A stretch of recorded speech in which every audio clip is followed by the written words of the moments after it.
Onto a story we highlighted for you at the beginning of the broadcast. The government has resolved to upscale drought intervention measures to at least 23 counties currently facing starvation. Deputy President Kithure Kindiki says that more resources have been released to procure additional food and non-food items for the estimated 3.3 million Kenyans in dire need. According to Kindiki, plans are also underway to create a permanent solution to the perennial drought crisis in drought-prone counties, such as water tracking system and diversification of food system. Opicho Chempai reports.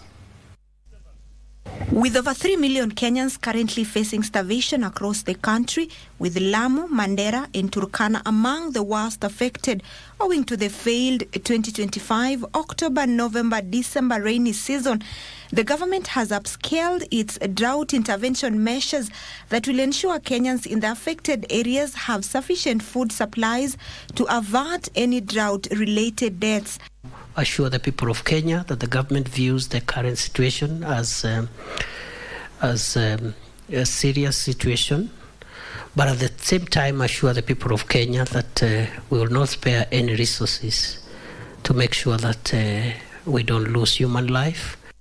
Deputy President Kithure Kindiki, who was speaking in his current residence after meeting cabinet secretaries, principal secretaries, and heads of the relevant agencies, also noted that the government has reviewed the food distribution networks for constant availability of food and non-food items through the activation of the last mile delivery program. We are taking a little long for the food to reach the population in their areas, and therefore we've directed that those teams be activated, and we are going to work through a better supply chain and last mile delivery program going forward.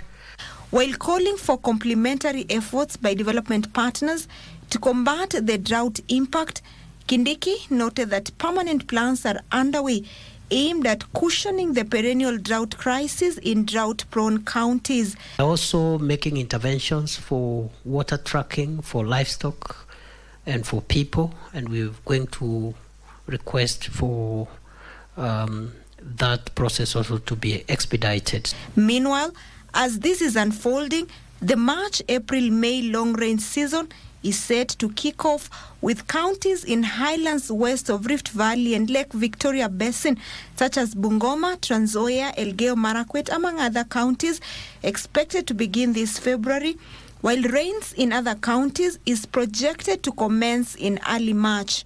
Opicho Chemtai for Prime Edition.